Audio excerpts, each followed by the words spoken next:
మన తండ్రైన దేవుని నుండి ప్రభువైన క్రీస్తు నుండి కృపయు కనికరము సమాధానము ఈ వర్తమానం వినుచున్న దేవుని బిడ్డలందరికీ కలుగునుగాక. ఈ దినము అనగా 3వ తేదీ ఏప్రిల్ మాసం 2024వ సంవత్సరం బుధవారం దినపు ధ్యానాంశము దొంగిలించువాడు ఇక మీదట దొంగిలిలక. ప్రియా దేవుని బిడ్డలారా, అనుదినము అందించబడుతున్న ఆత్మీయ వర్తమానాల ద్వారా మీరు ఎంతగానో ఆశీర్వదింపబడుతున్నారని, ఆత్మీయంగా బలపడుతున్నారని మేము విశ్వసిస్తున్నాం, ప్రార్థిస్తున్నాం.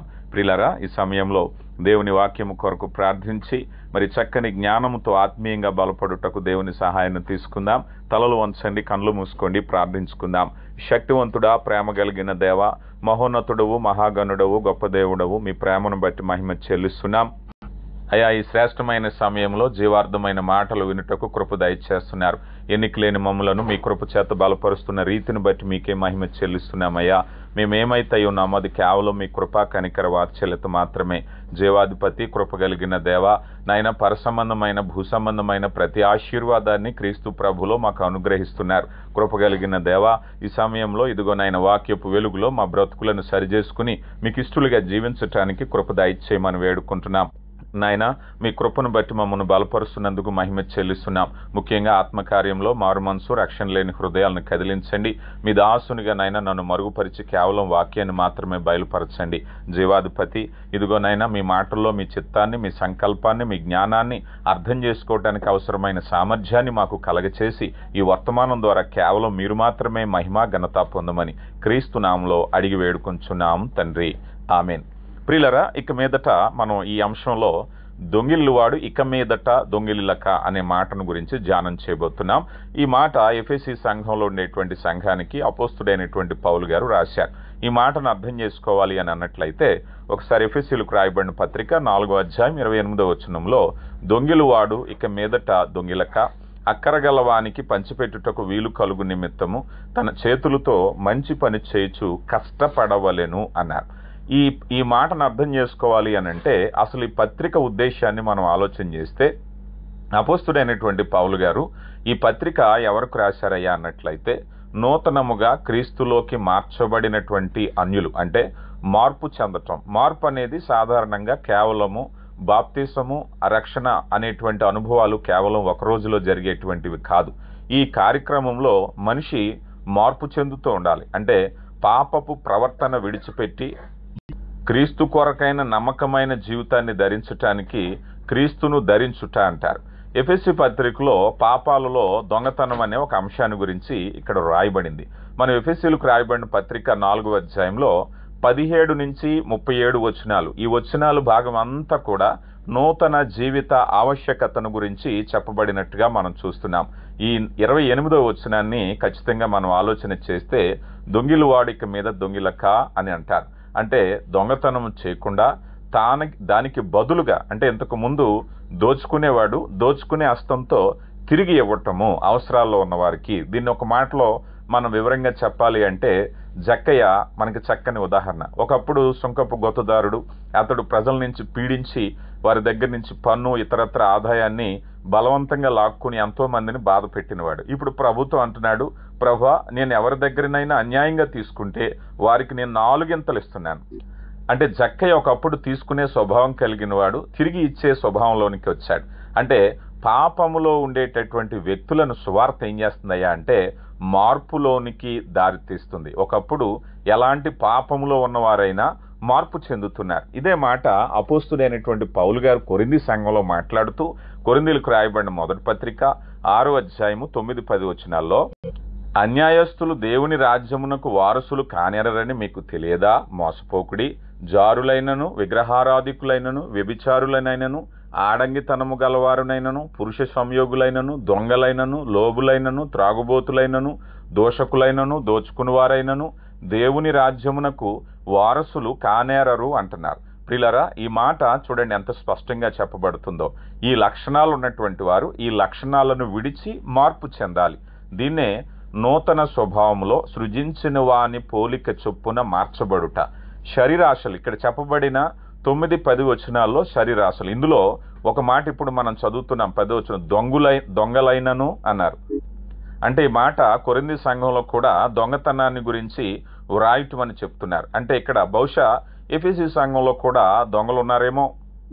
ఈ ఆజ్ఞలు దేవుని ఉద్దేశంలో మొదటి నుంచి అనాదిగా కూడా, ఇప్పుడు క్రొత్త కాదు. మనం 10 ఆజ్ఞల్లో మనం చూసినప్పుడు 10 ఆజ్ఞల్లో ఒక ఆజ్ఞ దొంగిలకూడదు అన్నారు. నిర్గమకాండ గ్రంథం 20వ అధ్యాయం 15వ వచనంలో 10 ఆజ్ఞల్లో ఒక ఆజ్ఞగా మనం చూస్తూ ఉంటాం. ఇదే మాటను దేవుడు అనేక మార్లు తెలియపరిచారు.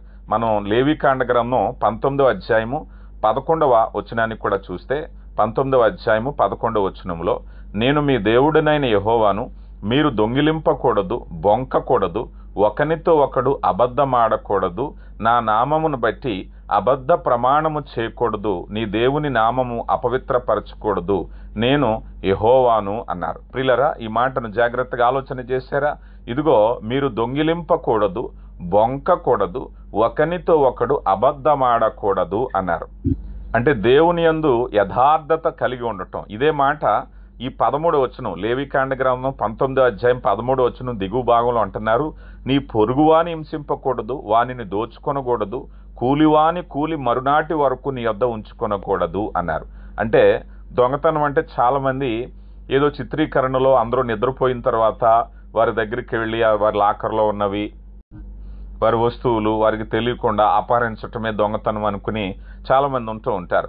దొంగతనం ఎలాంటిదయ్యా అన్నట్లయితే, నీ పొరుగువానిది ఏది కూడా దోచుకొనకూడదు, నీ పొరుగువానికి ఇవ్వవలసింది బిగబట్టుకోవటమే, లేకపోతే వానికి ఇవ్వవలసింది ఇవ్వకపోవటమే, లేకపోతే వాడి కూలి వానికి ఇవ్వకపోవటమే దొంగతనం. ఈరోజు చాలా మంది అప్పులు చేసిన వాళ్ళు ఉంటారు.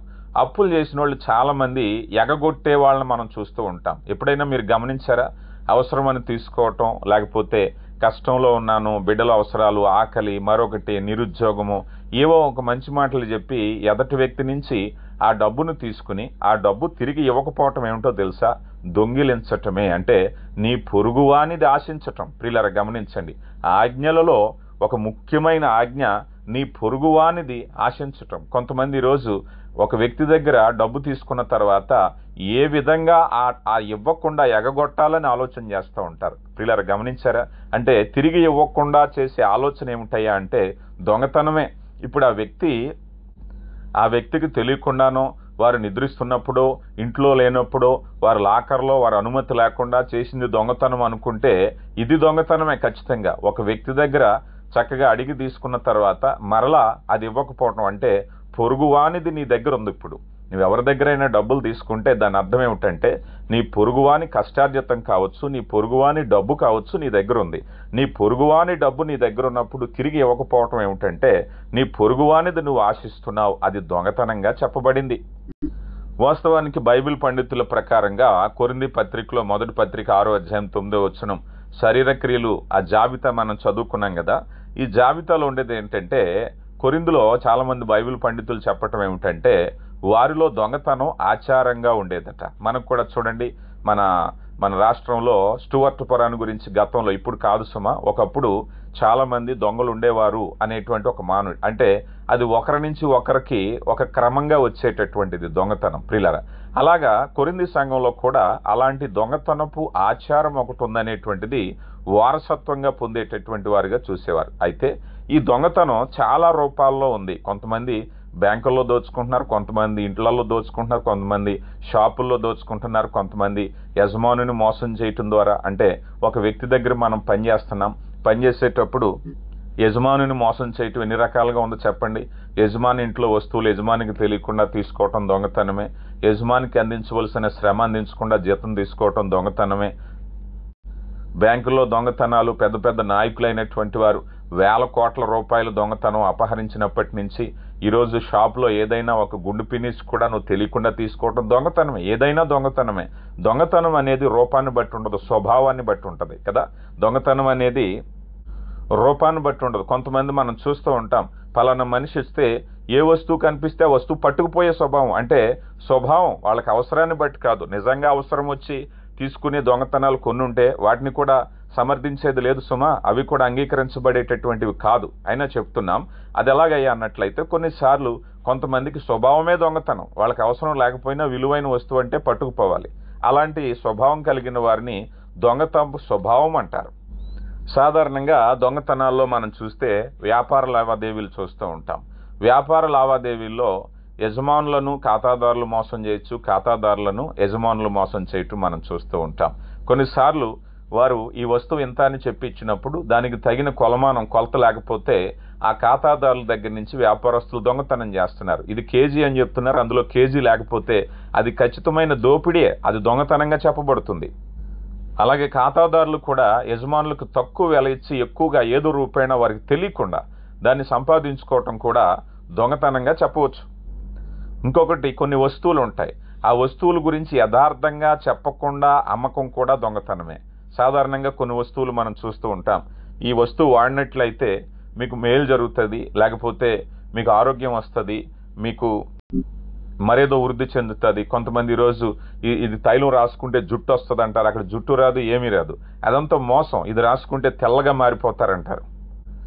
ఇందులో వనమూలికలే ఉపయోగించామంటారు. ఈరోజు భారతదేశంలో అలాంటి ఒక భయంకరమైన కంపెనీ కూడా బయలుదేరింది. వాళ్ళు ఏం చెప్తారంటే ఇదంతా స్వచ్ఛమైనటువంటి వనమూలికలతో చేసిందంటారు. కనీసం వనమూలికలు ఉండవు అందులో, అన్ని రసాయనాలే. ఈరోజు చాలా వరకు హెర్బల్ లేకపోతే ఈ వనమూలికలతో చేసినటువంటి ఉత్పాదకత అంటారు, అందులో వనమూలికలే ఉండవు. అవన్నీ కూడా రసాయనాల సమ్మేళనం. దీన్ని ఏమంటారంటే దొంగతనం. ఈ ఖాతాదారులు ఏం చేస్తారంటే అమ్మో ఇది వనమూలికలు అంటే న్యాచురల్ ప్రొడక్ట్ అంటారు. న్యాచురల్ అంటే స్వచ్ఛంగా తీసిన ఎటువంటి రసాయనాలు ఉపయోగించకుండా, కానీ దాని నిండా కూడా ఏముంటాయంటే రసాయనాలే ఉంటాయి. అంటే ఇది రసాయనాలు ఉపయోగించారని చెప్పి అమ్మటంలో తప్పులేదు, ఇది రసాయనాలని. కానీ ఇది ఆకుల నుంచి తీసిన పిండిన కషాయమే, ఇందులో ఏమీ లేదు, స్వచ్ఛమైందని చెప్పి రసాయనాలు అమ్మటం దొంగతనమే. ఈరోజు వ్యాపారంలో ఎంత దొంగతనం జరిగినట్టుందో చూడండి.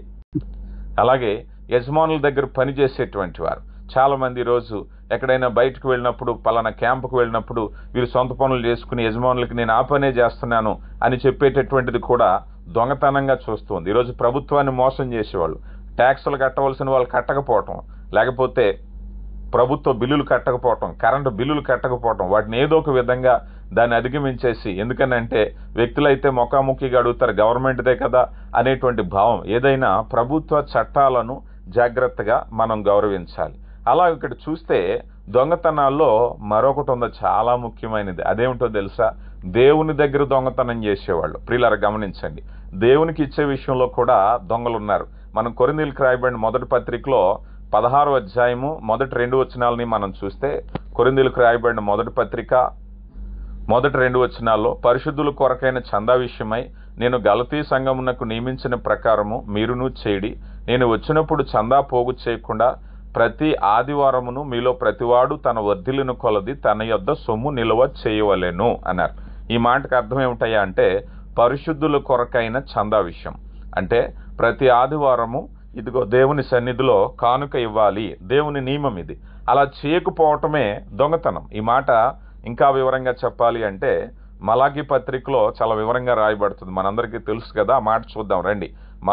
మలాకీ గ్రంథం 3వ అధ్యాయము 8వ వచనంలో, మానవుడు దేవుని యొద్ద దొంగిలిల్లునా, చూడండి ఎలా స్పష్టంగా రాయబడిందో. అయితే మీరు నా యొద్ద దొంగిలిత్తిరి, దేని విషయంలో మేము నీ యొద్ద దొంగిలిత్తిమని మీరు అందరూ 10వ భాగమును ప్రతిష్టార్పణ ఇయ్యక దొంగిలిత్తిరి. ఈ జనులందరూ నా యొద్ద దొంగిలించుచూనే ఉన్నారు, మీరు శాపగ్రస్తులై ఉన్నారు. నా మందిరంలో ఆహారం ఉండునట్లు 10వ భాగం అంతయు మీరు నా మందిరము నిధిలోనికి తీసుకురావాలను. దీని చేసి మీరు నన్ను శోధించిన ఎడల నేను ఆకాశ వాకిండ్ల నిప్పి పట్టజాలనంత విస్తారముగా దీవెనలు కుమరించదనని సైన్యములకు అధిపతియగు యెహోవా సెలవిచ్చుచున్నాడు అన్నారు. ప్రియులారా అర్థం చేసుకుంటున్నారా? దేవుని యొక్క ఆజ్ఞలు చాలా స్పష్టమైనటువంటివి. దేవుని యొద్ద దొంగిలించటం చూసారా? దొంగతనం ఎన్ని రకాలుగా ఉందో. దొంగతనం అంటే దారిదోపిడీ కాదు. దొంగతనం అంటే ఒక వ్యక్తి నివాసంలోకి వెళ్ళి దొంగతనంగా దోచుకోవటం కాదు. ఈరోజు ఒక మనిషికి తెలియకుండా వాళ్ళ అకౌంట్లో డబ్బులు దోచుకుంటున్నారు. ఒక మనిషికి తెలియకుండా ఫోన్పేలు, గూగుల్ పేలు వచ్చి అందులో మోసాలు వచ్చేసినాయి, రకరకాలైన మోసాలు. ఈరోజు ఎవరైనా దారికి పోయి అంటే వాళ్ళు మీ ఫోన్లో వైఫై కనెక్ట్ చేస్తామంటే అలా కూడా నమ్మటానికి వీలేదు. కారణం ఏమిటంటే అలాంటి సాఫ్ట్వేర్లు మీ మొబైల్లో ఉండేటువంటి ఎన్నో సమాచారాలని, బ్యాంక్ అకౌంట్లని కూడా వారు వైఫై ద్వారా కూడా సంక్రమించేటటువంటి ఎన్నో మోసాలు ఈరోజు మనం చూస్తూ ఉన్నాం. ఏటీఎంలో ఏటీఎం కార్డు లేకుండా డబ్బులు తీసే వాళ్ళని చాలా మంది చూస్తూ ఉన్నాం. మోసం, దొంగతనం చాలా రకాలుగా ఉంది. దొంగతనానికి మొదటిగా దేవుని భయం లేకపోవటం, సునాయాసంగా ఒక మనిషి అభివృద్ధి చెందటం. జోదం కూడా దొంగతనం లాంటిదే. ఎందుకనంటే జోదంలో కూడా చూడండి, ఒక వ్యక్తి గెలిచాడంటే ఎంతోమంది ఓడిపోవాలి, ఎంతోమంది బాధపడాలి. వాళ్ళ కష్టార్జితం వాళ్ళ బిడ్డల దగ్గర ఉండేటువంటి ఉపయోగించవలసిందే వీళ్ళందరూ తీసుకొచ్చారు. అవన్నీ దొంగతనమే, అన్యాయంగా వచ్చింది. నువ్వు కష్టపడకుండా చేసింది దొంగతనమే. ఇప్పుడు ఈ దొంగతనాన్ని ఎలా అధిగమించాలి అని చెప్పటానికి అపోస్తుడైన పౌలు గారు ఇదే వచనంలో, ఎఫెసీయులకు రాయబడిన పత్రిక 4:28 దొంగిలివాడు ఇక మీదట దొంగిలక అక్కరగలవానికి పంచిపెట్టుటకు అన్నారు. అంటే దొంగతనం చేయకుండా ఉండాలి అంటే ఏం చేయాలని చెబుతూ, దొంగతనం అనేది ఎందుకు ఆలోచన వచ్చింది? దోచుకోవాలి. ఒక వ్యక్తి దగ్గర నుంచి అది ధన రూపేణా కానీ వస్తు రూపేణా కానీ ఏదో ఒక మేలును అక్రమంగా దోచుకోవటాన్ని దొంగతనం అన్నారు. ఇప్పుడు ఆ స్వభావం మారాలట. స్వభావం ఎలా మారాలి అంటే, దోచుకునే స్వభావం నుంచి నీ మనసే మారి నేను ఇవ్వాలి చేయాలనేటువంటి స్థితికి రావాలి కదా. ప్రతి మనిషి కూడా లోకంలో నేను హక్కులు ఎలా పొందుకోవాలి అని ప్రయత్నిస్తూ ఉంటాడు. అంటే నేను ఎలా మేలు పొందుకోవాలి, నాకు ఇంకా లాభం, ఇంకా ధనం, ఇంకా కూడబెట్టుకోవాలి అనే ఆలోచన ఎప్పుడైతే వచ్చిందో ఆ మనిషి దొంగతనం చేస్తాడు. ఉదాహరణకి చూడండి, లోకంలో ఆ మధ్యకాలంలో కర్ణాటకలో హృదయాన్ని కదిలించి వేసిన ఒక సంఘటన వచ్చింది. అదేమిటయ్యా అంటే, ఒక వ్యక్తి ఆకలితో పిచ్చిగా ఉన్నటువంటి ఒక వ్యక్తి ఆకలితో ఉండి మామిడి తోటలో మామిడి పళ్ళు కోసుకోవటానికి వెళితే ఆ రైతు సదరు వ్యక్తులు అతను కొట్టి చంపేశారు. సమాజం అంతా నివ్వెరపోయింది. ఆకలితో ఉన్న వ్యక్తి 2 మామిడి పళ్ళకు వెళితే కొట్టి చంపేశారనేటువంటి వార్త దేశమంతా ప్రబలిపోయింది. ఈరోజు వేలాది కోట్లాది రూపాయలు ఉన్న కోటీశ్వర్లు కూడా దొంగతనానికి పరిగెడుతున్నారు. వ్యత్యాసం మీరు చూస్తున్నారా? కోట్లు ఉంటున్నాయి, ఆస్తి ఉంటుంది, ఖరీదైన జీవితం. ఒక మాటలో చెప్పాలి అంటే వారు అనుభవిస్తున్న జీవితం చాలా కోట్ల మందికి ఈరోజు ఈ యొక్క దేశంలో లేదు. కానీ వాళ్ళు ఇంకా దొంగతనం కోసమే చూస్తారు. చూసారా? అంటే సమృద్ధి కలిగిన వాడు చేస్తున్నాడు దొంగతనం, ఏది లేనివాడు చేస్తున్నాడు దొంగతనం. దొంగతనం అనేది స్వభావము. ప్రియులారా గమనించండి, ఈ స్వభావంలో మనం చూస్తే స్వభావం మార్పు కొరకు అపోస్తుడైన పౌలు గారు ఒక చక్కని మాట చెప్తున్నారు. అదేమిటయ్యా అంటే, దానిని నివారించటానికి తీసుకునే స్వభావం నుంచి ఇవ్వాలనే ఆలోచనకు వచ్చేసాయి. నేనేదైనా చేయాలి, నేనేదైనా ఇతరులకు ఇవ్వాలి, నేనేదైనా పంచాలి, ఎవరైనా అక్కర్లో ఉన్న వాళ్ళకి చేయాలి, నా దేవుని ప్రేమను పంచాలి అనే ఆలోచన, నీ దృక్పథం, నీ మైండ్ సెట్ మారిపోవాలి. ఎప్పుడైతే నీ ఆలోచన మారిందో ఇప్పటి వరకు కూడా నీ ఉద్దేశం మారుతుంది. చాలామంది చూడండి, తల్లిదండ్రుల దగ్గర బిడ్డలో చాలామంది మా తండ్రి ఏమిచ్చాడు, నా తల్లి ఏమిచ్చాడు, బ్రతుకంత ఇదే ఆలోచన, నా తల్లి నా తండ్రి నాకు ఇవ్వలేదని. కానీ నా తండ్రికి నా తల్లికి నేను ఏదైనా చెయ్యాలి అనే స్వభావం కనుక వచ్చిందనుకోండి, ఇవన్నీ మర్చిపోతాం. ఎప్పుడైతే ఈ స్వభావం వచ్చిందో చాలా కుటుంబాల్లో చాలా మందిలో ఇదే ఆలోచన. ఈ ఆలోచన ఏమిటయ్యా అంటే డిమాండ్స్, అంటే కోరికలు. ఈ కోరికలు ఏమిటయ్యా అంటే, నన్ను నేను తృప్తిపరచుకోవాలి, నన్ను నేను ఆనందింప చేసుకోవటానికి ఏమైనా చేస్తాననే దొంగతనం. ఈరోజు ఇంట్లో పిల్లలు తల్లిదండ్రుల దగ్గర దొంగతనం చేసేవాళ్ళు ఎంతమంది లేరు చెప్పండి? ఎందుకనంటే వాళ్ళ స్వభావం ఏమని పనిచేస్తుందంటే, నా తల్లి కష్టార్జితమైనా నా తండ్రి కష్టార్జితమైనా నాకు అనవసరం, నేను సంతోషంగా ఉండాలి. ఆ డబ్బు తీసుకుని వెళ్ళి నా స్నేహితులతోనో నా సంతోషాల్లో నా సరదాలో నేను ఉపయోగించుకోవాలి అని. అంతేగాని నా తల్లికి నా తండ్రికి నేను తిరిగి ఏమి చేయగలుగుతున్నానని ఆలోచన వస్తే ఆ రోజే దొంగతనం మానేస్తాడు. చాలామంది ఈరోజు ఆ స్వభావానికి రాకపోవటమే, మార్పు చెందకపోవటమే. చాలామంది తల్లిదండ్రులు నెత్తి నోరు కొట్టుకుని, అయ్యో ఈ దొంగతనం, ఈ చెడు బుద్ధి ఎందుకు వచ్చింది, అడగకుండా ఎందుకు తీసావు, ఎందుకు వచ్చిన ఉపయోగం, వీటి గురించి నేను ఎంత కష్టపడుతున్నాను నీకు తెలిసిన, ఎన్ని చెప్పినా వారికి అర్థం కాదు. కారణం ఏమిటో తెలుసా? వారి స్వభావంలో పొరుగువానిది ఆశించే స్వభావం ఉంది. ఇప్పుడు ఎక్కడికి రావాలయ్యా వాళ్ళంటే, నా తల్లి కొరకు నా తండ్రి కొరకు నేనేం చేయాలి అనే మార్పు వస్తే వారిలో మనసు మారుతుంది. అందుకనే అపోస్తుడైనటువంటి పౌలు గారి మాటను చాలా వివరంగా తెలియపరుస్తూ, దొంగిలించేవాడు ఇక్కడ దొంగిలించొద్దయా, ఏం చేయాలి అన్నట్లయితే అక్కరగలిగిన వానికి పంచి పెట్టాలి అంటున్నారు. ప్రియులరా, ఈ స్వభావానికి రావటమే నూతన స్వభావం అన్నారు. ఈరోజు రక్షణ పొందుకుని బాప్తిసం పొందుకుని నూతన జన్మ అనుభవంలోకి వచ్చాక కూడా ఈ స్థితి నుంచి ఈ స్థితికి రాకపోతే, ఈరోజు నువ్వు బాప్తిసం పొందుకుని కూడా దొంగతనం చేస్తున్నావా? దొంగతనం ఎన్ని రూపాలుగా ఉందో మనం చూసాం కదా. దొంగతనం యజమానులను మోసం చేసేది, వ్యాపార లావాదేవీల్ని, తల్లిదండ్రులు మోసం చేసేది, ప్రభుత్వాన్ని మోసం చేసేది, ఇవన్నీ దొంగతనాలే. ఆఖరికి దేవుని మోసం చేసి దేవుని సన్నిధిలో దొంగిలించేవారు. కారణం ఏమిటో తెలుసా? ఈ కారణంలో మనిషి నేను పొందుకోవాలి అనేటువంటి ఆశ. కొంతమంది దేవుని సన్నిధిలో దొంగతనం ఇవ్వకుండా దొంగతనం కొంతమంది చేస్తే సన్నిధి నుంచి ఏం పట్టుకెళ్దామని దొంగతనాలు కూడా చేసేవాళ్ళు ఉన్నారు. మీరు గమనించారో లేదో. కానీ వాస్తవానికి దేవుని సన్నిధికి వెళ్ళేటప్పుడు దేవునికి నేను ఏమి ఇచ్చాను అనేటువంటి స్వభావంతో వెళితే నువ్వు మార్పు చెందినవాడు కదా. నీ దేశానికి ఏం చేస్తున్నావు, నీ కుటుంబానికి ఏం చేస్తున్నావు, నేను ఏదైనా మేలుకరంగా న్యాయకరంగా ఉండాలి. కొన్నిసార్లు ప్రభుత్వం ప్రకటనిస్తూ ఉంటుంది, మీరు ఇన్కమ్ ట్యాక్స్ ఆదాయ పన్ను కట్టండి, దేశాన్ని అభివృద్ధిలోనికి నడిపించండి. అంటే నీ పన్నును నిజాయితీగా కడితే దేశాన్ని అభివృద్ధి చెందుతుందనేది భావం కదా. ప్రభుత్వాలు నీతి అవినీతి పక్కన పెడదాం, మన బాధ్యత మనం నెరవేర్చాలి. వారి బాధ్యతకు మనం కొంతమంది విచిత్రంగా ఈ ప్రభుత్వం ఈ అవినీతి ఇవన్నీ మనకు కాదు, మనం దేవునికి లెక్క అప్పగించగలిగిన వాళ్ళం. మనం దేవునికి లెక్క అప్పగించాలి. నువ్వు యజమాని దగ్గరికి వెళ్ళేటప్పుడు యజమానికి నేను ఏమి ఇవ్వాలి, నా శ్రమను నేను ఎలా ఉపయోగించాలి, నా యజమానికి నేను ఎంతవరకు కష్టపడగలను, ఈ ఆలోచన. అంతేగాని యజమాని దగ్గర నుంచి నేను ఏం పట్టుకుపోదునా, ఏ వస్తువు పట్టుకుపోదునా, ఏ తిండి పట్టుకుపోదునా, కష్టపడకుండా జీతం పట్టుకుపోదునా అంటే దొంగతనమే. మనం దేవునికి సమాధానం చెప్పాలి ప్రియులారా. దేవునికి సమాధానం చెప్పేటటువంటి ప్రక్రియలో మనము దేవుని చిత్తాన్ని ఎరిగిన వారుగా ఉంటే ఇచ్చే స్వభావం. మనం అనుకున్నాం, నువ్వేదైనా సరే కుటుంబాన్నే కానీ, సంఘాన్నే కానీ, నువ్వు చేసే ఉద్యోగాన్ని కానీ, నువ్వు నివసించే దేశానికే కానీ, నేను ఏదైనా ఇచ్చేటటువంటి స్వభావం యథార్థంగా ఉన్నట్లయితే ఆ దొంగతనం చేసేటువంటి విషయాన్ని నుంచి నీవు బయటపడగలుగుతావు. స్వభావం మార్పు చెందుతుంది. ప్రియులారా, మరి ఈ పాఠాన్ని రేపు కూడా కొనసాగిందాం.